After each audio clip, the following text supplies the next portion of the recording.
Beliau bernama Maulana Malik Ibrahim dari Persia yang datang ke Pulau Jawa pada abad ke-14.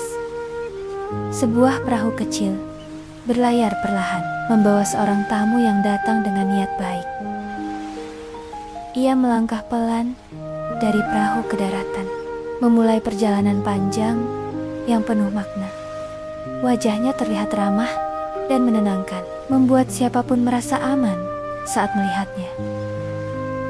Desa di tepi laut mulai ramai oleh aktivitas pagi dan suara warga yang saling menyapa.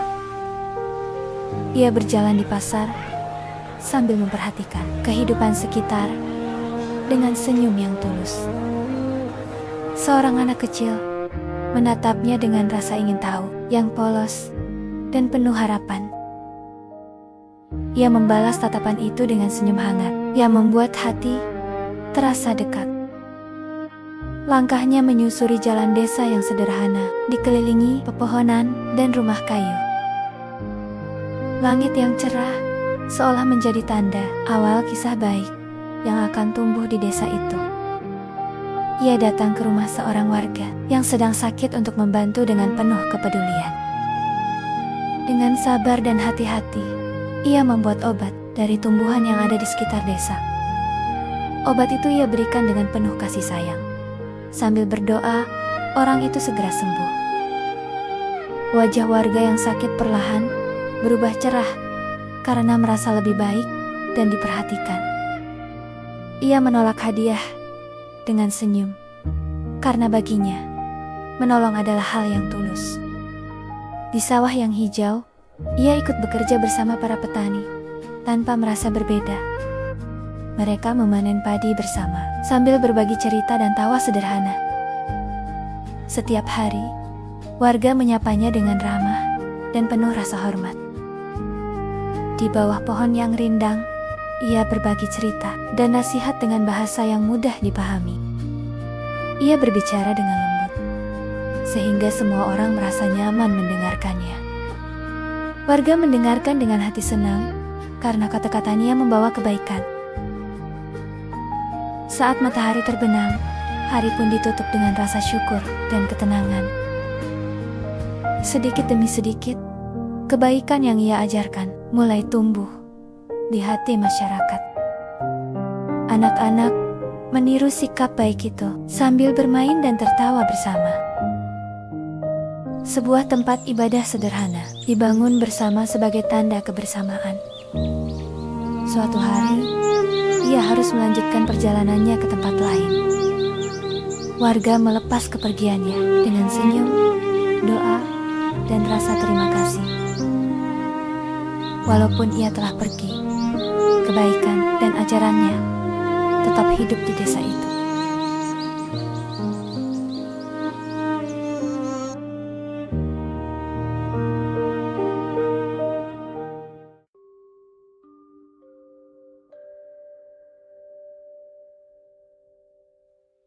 Pada abad ke-15, Tanah Jawa adalah negeri yang makmur dengan budaya kuat.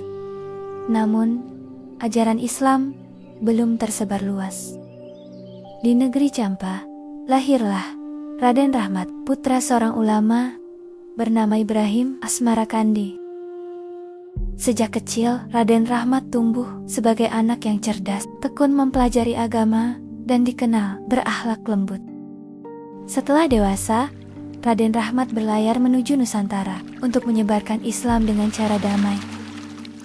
Ia tiba di Tanah Jawa dan disambut masyarakat dengan ramah karena sikapnya yang santun dan rendah hati. Raden Rahmat kemudian menghadap Raja Majapahit, Prabu Kertawijaya, yang menghormatinya sebagai ulama bijaksana. Sebagai bentuk kepercayaan, Raja Majapahit memberikan sebidang tanah di daerah Ampel kepada Raden Rahmat. Di tanah Ampel, Raden Rahmat bersama warga membuka hutan dan membangun pemukiman baru. Ia mendirikan pesantren sebagai pusat pendidikan Islam pertama di Jawa Timur. Masjid Ampel dibangun dan menjadi pusat ibadah serta tempat berkumpulnya masyarakat Sejak saat itu, Raden Rahmat dikenal dengan sebutan Sunan Ampel. Sunan Ampel berdakwah dengan menghormati adat Jawa tanpa memaksakan ajaran Islam. Ia mengajarkan bahwa Islam adalah agama yang membawa kedamaian dan kasih sayang. Murid-murid dari berbagai daerah datang untuk belajar agama di pesantren Ampel. Di antara muridnya adalah putra-putranya sendiri, Sunan Bonang dan Sunan Derajat.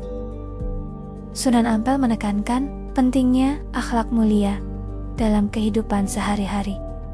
Banyak orang memeluk Islam bukan karena paksaan, melainkan karena keteladanan Sunan Ampel. Ia juga menjadi penasehat para pemimpin agar memerintah dengan adil dan bijaksana. Dari Ampel, cahaya Islam menyebar ke berbagai penjuru tanah Jawa. Pesantren Ampel menjadi pusat lahirnya para ulama besar Nusantara. Di usia senja, Sunan Ampel tetap mengajar dan membimbing murid-muridnya dengan penuh kesabaran. Menjelang wafat, ia berpesan agar Islam disebarkan dengan ilmu dan akhlak, bukan kekerasan. Sunan Ampel wafat dengan tenang dan meninggalkan duka mendalam bagi murid-muridnya. Para murid dan masyarakat mengenang jasanya dengan penuh rasa hormat. Sunan Ampel dimakamkan di Kompleks Masjid Ampel, Surabaya. Hingga kini, makam Sunan Ampel menjadi tempat ziarah umat Islam dari berbagai daerah. Ilmu dan ajaran Sunan Ampel terus hidup dan diwariskan dari generasi ke generasi. Para muridnya melanjutkan dakwah Islam ke seluruh Nusantara sebagai wali songo. Islam pun berkembang pesat di tanah Jawa dengan damai dan harmonis. Kisah Sunan Ampel mengajarkan bahwa perubahan besar lahir dari kebijaksanaan, keteladanan, dan kasih sayang.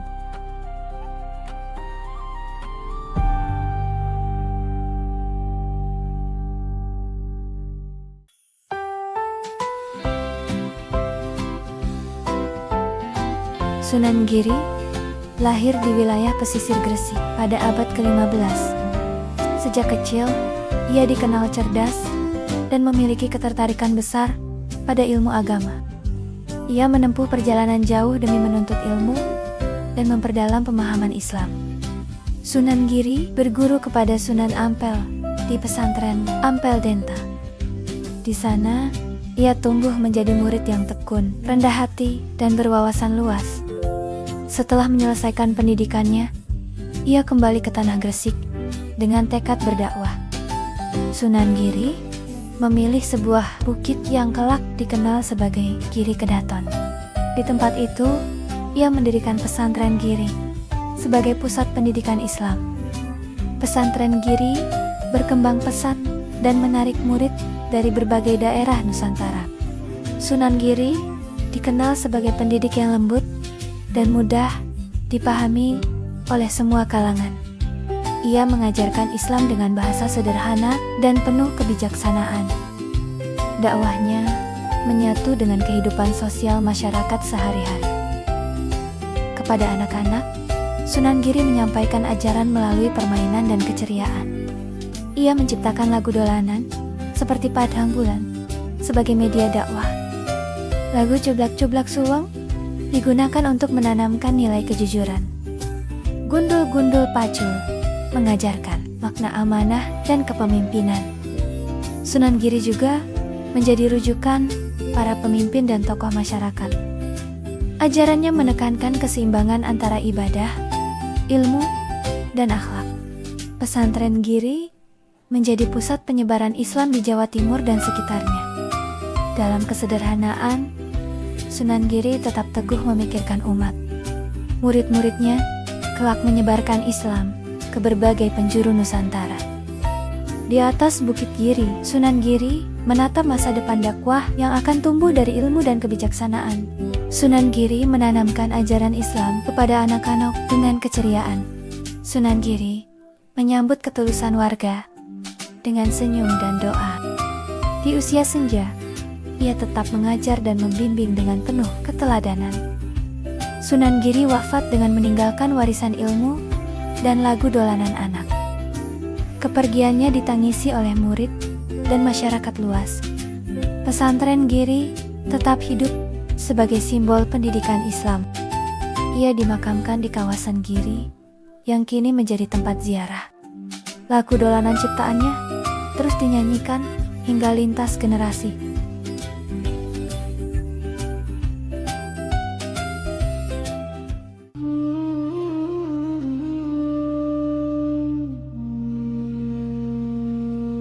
Sunan Bonang lahir dengan nama Mahdum Ibrahim di Tuban, Jawa Timur, sebagai putra Sunan Ampel, salah satu tokoh besar Wali Songo. Sejak kecil, Mahdum Ibrahim tumbuh di lingkungan pesisir Tuban yang ramai oleh budaya, perdagangan, dan tradisi Jawa. Ketika beranjak remaja, ia berangkat ke Ampel Denta untuk belajar langsung kepada ayahnya, Sunan Ampel. Di pesantren Ampel, Mahdum Ibrahim mempelajari Al-Quran, fikih, akhlak, dan dasar-dasar dakwah Islam. Ia dikenal tekun belajar hingga malam hari, mengisi waktu dengan membaca dan merenungi ajaran Islam. Selain ilmu agama, ia juga mendalami seni dan musik Jawa sebagai sarana mendekati masyarakat. Setelah dewasa, Mahdum Ibrahim kembali ke Tuban untuk mulai berdakwah di tanah kelahirannya. Ia menyampaikan ajaran Islam dengan cara lembut dan penuh hikmah kepada masyarakat pesisir. Pada awalnya, sebagian warga menolak karena ajaran baru ini berbeda dengan kebiasaan lama mereka. Menghadapi penolakan, Sunan Bonang memilih berdoa dan bertirakat untuk menguatkan hati dan niatnya. Ia mulai menggunakan alat musik bonang sebagai media dakwah yang menarik perhatian masyarakat. Melalui tembang-tembang Jawa, Sunan Bonang menyisipkan pesan, tauhid, dan akhlak mulia. Sedikit demi sedikit, para pemuda datang untuk belajar dan menjadi murid Sunan Bonang. Ia mengajarkan ajaran Islam dengan bahasa sederhana agar mudah dipahami oleh semua kalangan. Lambat laun, Islam diterima dan hidup berdampingan dengan budaya Jawa secara damai. Sunan Bonang juga aktif berdiskusi dan bekerja sama dengan para wali songo lainnya. Ia berdakwah menyusuri jalur pantura dari Tuban hingga Lasem untuk menyebarkan Islam. Di Lasem, Sunan Bonang menyampaikan dakwah kepada masyarakat dengan latar budaya yang beragam. Ia dikenal sabar, membimbing masyarakat pedalaman yang belum mengenal ajaran Islam. Pada malam hari, Sunan Bonang mengisi waktunya dengan sholat dan doa kepada Allah. Ajaran Sunan Bonang membawa perubahan akhlak masyarakat menjadi lebih saling menolong dan beriman. Bonang menjadi simbol bahwa dakwah Islam dapat disampaikan melalui budaya dan seni. Seiring waktu Sunan Bonang menua, namun kebijaksanaan dan ilmunya semakin dalam. Sebelum wafat, ia memberikan nasihat terakhir kepada murid-muridnya agar terus berdakwah dengan kelembutan. Sunan Bonang wafat di Tuban dan meninggalkan warisan dakwah yang besar bagi tanah Jawa. Masyarakat Tuban berduka atas kepergian ulama yang mereka cintai dan hormati. Makam Sunan Bonang di Tuban menjadi tempat ziarah dan pengingat perjuangan dakwahnya. Ajaran Sunan Bonang terus diwariskan oleh murid-murid dan generasi setelahnya. Islam berkembang pesat di Jawa dengan pendekatan damai yang diajarkan para wali songo. Kisah Sunan Bonang mengajarkan bahwa dakwah dengan hikmah, budaya, dan kasih sayang membawa cahaya bagi kehidupan.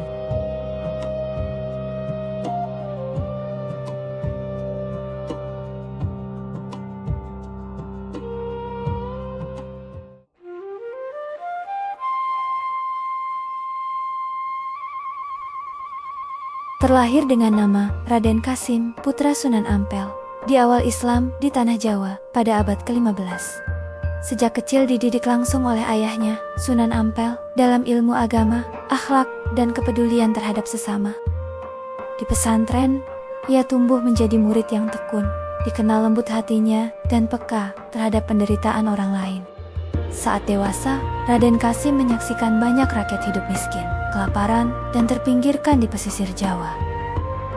Ia pun meninggalkan kenyamanan pesantren dan memilih menyusuri desa untuk memahami penderitaan rakyat secara langsung. Raden Kasim membawa makanan dan bantuan kepada mereka yang lapar dan membutuhkan. Bagi Sunan Derajat, memberi makan orang lapar adalah bentuk ibadah paling nyata dari ajaran Islam. Ia mulai mengajarkan Islam dengan bahasa sederhana, menekankan akhlak, empati, dan kebersamaan.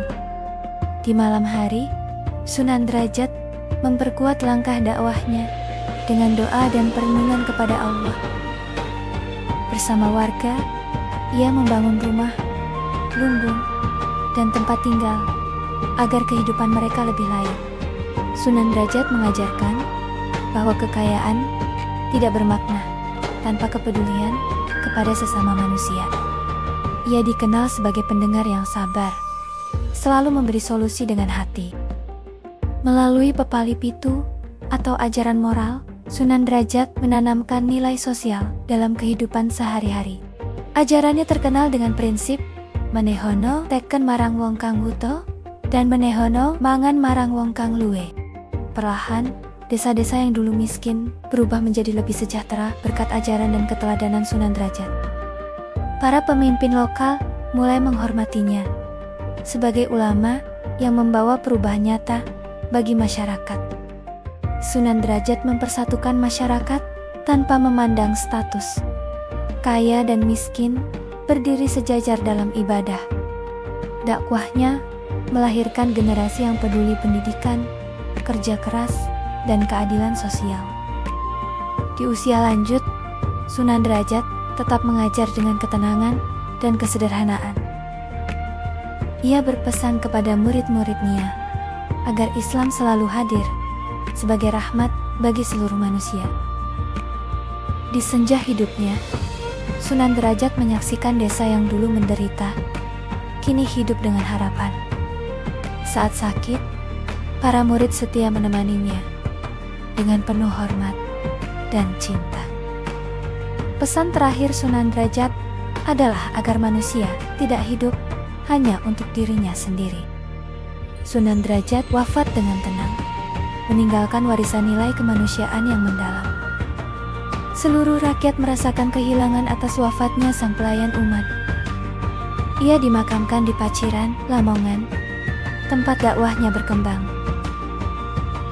Makam Sunan Derajat menjadi saksi sejarah dakwah Islam yang mumpuni dan penuh welas asih. Hingga kini, peziarah datang untuk mengenang ajaran dan keteladanan hidupnya. Nilai kepedulian sosial Sunan Derajat terus hidup dari generasi ke generasi. Sunan Derajat dikenang sebagai wali songo yang mengajarkan bahwa iman sejati lahir dari kasih dan tindakan nyata.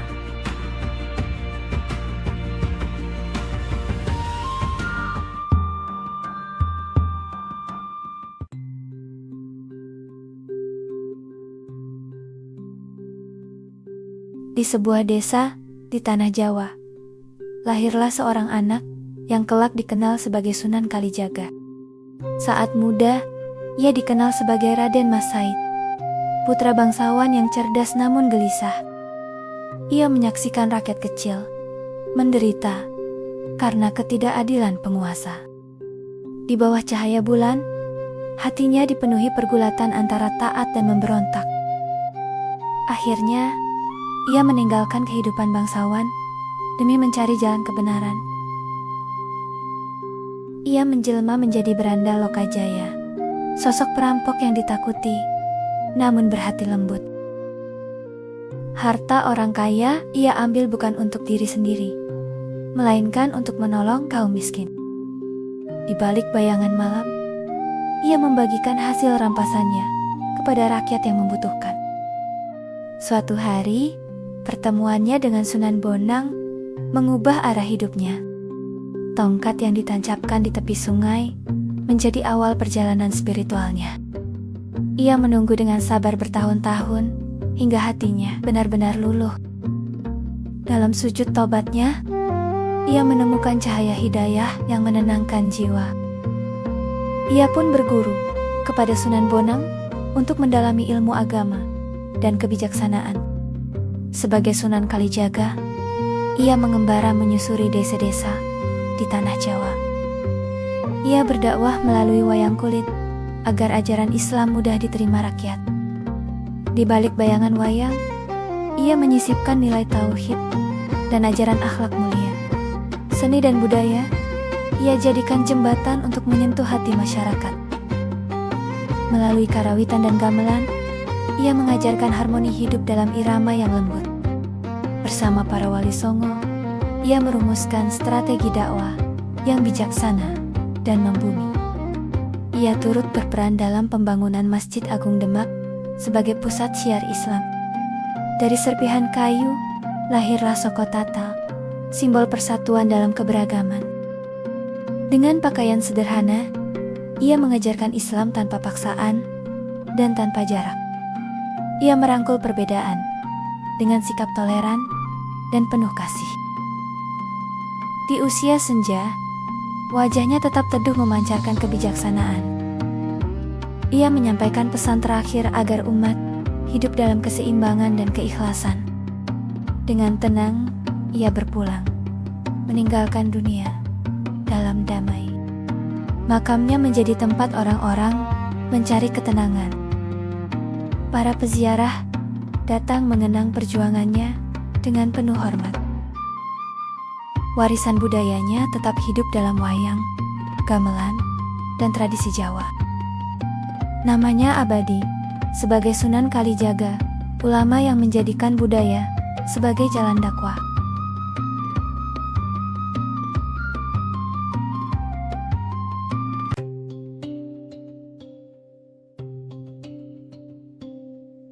Di sebuah desa sederhana, lahirlah Ja'far Shadiq yang kelak dikenal sebagai Sunan Kudus. Sejak kecil, ia tumbuh dalam cahaya ilmu dan lantunan ayat suci Al-Quran. Menginjak remaja, dengan tekad kuat, ia menempuh perjalanan jauh demi memperdalam ajaran Islam. Di bawah bimbingan Sunan Ampel, ilmunya semakin matang dan bijaksana. Ia kemudian mengabdi pada Kesultanan Demak sebagai ulama sekaligus penasihat kerajaan. Tak hanya alim, ia juga dipercaya memimpin pasukan dengan kebijaksanaan. Di tengah konflik zaman, ia berdiri tegas demi menegakkan kebenaran. Namun, hatinya memilih jalan dakwah sebagai pengabdian tertinggi. Ia tiba di Kudus, memulai babak baru penyebaran Islam yang damai. Dengan tutur kata lembut, ia mengajak masyarakat mengenal ajaran tauhid. Ia mengajarkan toleransi, bahkan melarang penyembelihan sapi demi menghormati umat Hindu. Dengan visi besar, ia merancang masjid yang memadukan budaya dan iman. Batu demi batu disusun, membangun menara yang kelak menjadi simbol sejarah. Berdirilah megah Masjid Menara Kudus sebagai saksi harmoni peradaban. Dari menara itu, azan berkumandang menyentuh langit dan hati manusia. Masjid menjadi pusat ilmu, tempat generasi muda belajar agama dan akhlak. Tinta yang ia goreskan menjadi warisan ilmu yang tak lekang oleh waktu. Budaya dan Islam ia rangkul, bukan dipertentangkan. Dialog ia pilih sebagai jalan damai, menyatukan perbedaan. Kudus pun tumbuh menjadi kota religius yang ramai dan harmonis. Di keheningan malam, ia bermunajat dalam sujud yang panjang. Saat perselisihan muncul, Ia hadir sebagai penenang dan penyejuk hati. Di usia senja, ia tetap mengajar dengan senyum yang teduh. Nasihat terakhirnya mengajarkan cinta, ilmu, dan toleransi. Dengan tenang, ia berpulang dalam kedamaian yang khusyuk. Masyarakat mengantarkannya dengan doa dan air mata yang tertahan. Ia dimakamkan di dekat masjid yang ia bangun dengan cinta.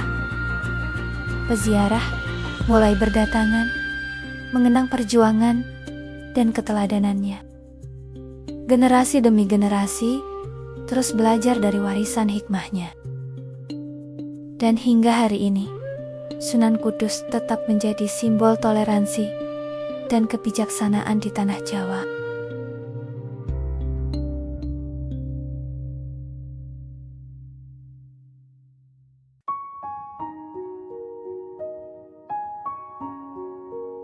Di sebuah desa Jawa yang tenang, lahirlah seorang anak dalam keluarga beriman. Ia tumbuh dalam bimbingan agama yang lembut dan penuh kebijaksanaan. Sejak kecil, ia belajar Al-Quran dengan tekun dan disiplin. Ia memahami kehidupan rakyat dengan melihat para petani bekerja. Gunung Muria seakan memanggilnya menuju jalan pengabdian. Ia melangkah menuju lereng gunung dengan tekad yang kuat. Bersama warga, ia membangun surau sederhana di pegunungan. Ia berdakwah di tengah sawah saat para petani beristirahat. Melalui wayang, ia menyampaikan pesan kebaikan dengan bijak. Lewat alunan gamelan, ia menyentuh hati masyarakat. Ia hidup sederhana, duduk dan makan bersama masyarakat. Ia menembus hutan dan sungai demi menjangkau desa terpencil. Di bawah pohon, ia berdakwah dengan sabar. Lalu surau kecilnya itu tumbuh menjadi pusat pembelajaran. Terkadang menghadapi keraguan, ia tetap tenang dan santun. Dengan dialog damai, ia meluluhkan hati tanpa paksaan. Ajarannya menyebar di lereng-lereng Gunung Muria. Ia menanamkan kejujuran dalam setiap aktivitas perdagangan. Di tepi sungai, ia mendengarkan keluh kesah para nelayan. Ia bermusyawarah dengan para wali demi menguatkan dakwah. Melalui gotong royong, ia mengajarkan nilai kebersamaan. Ia menumbuhkan sikap toleransi di tengah masyarakat. Di usia senja, ia tetap menyusuri jalan pegunungan. Ia tetap menyampaikan nasihat-nasihatnya dengan penuh cinta. Dalam ketenangan, ia kembali kepada Sang Pencipta. Warga mengantarkannya naik ke lereng gunung dengan hikmat. Ia dimakamkan di Gunung Muria. Murid-muridnya melanjutkan perjuangan dakwahnya. Generasi demi generasi datang berziarah mengenang jasanya. Cahaya ajarannya terus hidup sepanjang masa.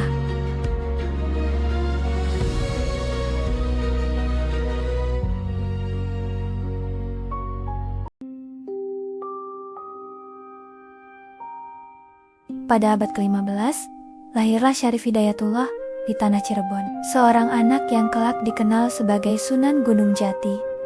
Sejak kecil, Syarif Hidayatullah tumbuh di lingkungan keraton. Di masa kecilnya, ia mulai mempelajari Al-Quran dan ilmu agama dari para ulama yang datang ke Nusantara. Ketika beranjak dewasa, ia melakukan perjalanan jauh melintasi lautan untuk menuntut ilmu ke Timur Tengah. Di sana, ia memperdalam ilmu agama Islam dan memperluas pengetahuannya tentang dakwah dan peradaban Muslim. Syarif Hidayatullah belajar dari para ulama besar yang memahami agama dengan kebijaksanaan dan kelembutan. Setelah menimba ilmu bertahun-tahun, ia kembali ke Nusantara dengan tekad menyebarkan Islam secara damai. Ia tiba di pelabuhan Cirebon yang saat itu menjadi pusat perdagangan penting di pesisir utara Jawa. Di Cirebon, Syarif Hidayatullah mulai berdakwah kepada masyarakat dengan cara yang lembut dan penuh hikmah. Ia kemudian mendirikan pesantren untuk mengajarkan ilmu agama kepada generasi muda. Seiring waktu, dakwahnya membuat Cirebon berkembang menjadi pusat penyebaran Islam di wilayah Jawa Barat. Masyarakat kemudian menghormatinya sebagai pemimpin spiritual sekaligus pemimpin kerajaan Cirebon. Sunan Gunung Jati juga menjalin hubungan baik dengan kerajaan Islam lain di Jawa, seperti Kesultanan Demak. Melalui dakwah yang damai, ia mengajak masyarakat pesisir untuk mengenal ajaran Islam tanpa paksaan. Peran Sunan Gunung Jati juga sangat penting dalam menyebarkan Islam hingga ke wilayah Banten. Ia turut mendorong pembangunan masjid sebagai pusat ibadah dan pembelajaran agama. Walaupun menjadi pemimpin kerajaan, Sunan Gunung Jati tetap hidup sederhana dan dekat dengan rakyatnya. Selain berdakwah, ia juga sering memberi nasihat kepada para pemimpin tentang keadilan dan kebijaksanaan. Melalui jalur perdagangan dan hubungan antar wilayah, ajaran Islam semakin luas tersebar di Nusantara. Sunan Gunung Jati juga melakukan perjalanan ke berbagai daerah untuk berdakwah langsung kepada masyarakat pedalaman. Ia mengajarkan Islam dengan menghargai budaya lokal, sehingga ajarannya mudah diterima oleh masyarakat. Pesantren yang ia dirikan melahirkan banyak murid yang kelak menjadi ulama dan penyebar Islam. Pada masa kepemimpinannya, Cirebon berkembang menjadi kerajaan yang makmur dan berpengaruh. Memasuki usia senja, Sunan Gunung Jati tetap menghabiskan waktunya untuk mengajar dan membimbing murid-muridnya. Sebelum wafat, ia memberikan nasihat kepada para pengikutnya agar terus menyebarkan kebaikan dan ilmu. Akhirnya, Sunan Gunung Jati wafat dengan meninggalkan warisan dakwah yang sangat besar bagi Nusantara. Masyarakat Cirebon dan sekitarnya mengiringi pemakamannya dengan doa dan penghormatan mendalam. Makam Sunan Gunung Jati di Cirebon diziarahi oleh banyak orang hingga sekarang. Ajaran dan perjuangannya terus hidup melalui para murid dan generasi penerusnya. Kisah Sunan Gunung Jati mengajarkan bahwa dakwah yang penuh kebijaksanaan dapat membawa perubahan besar bagi masyarakat.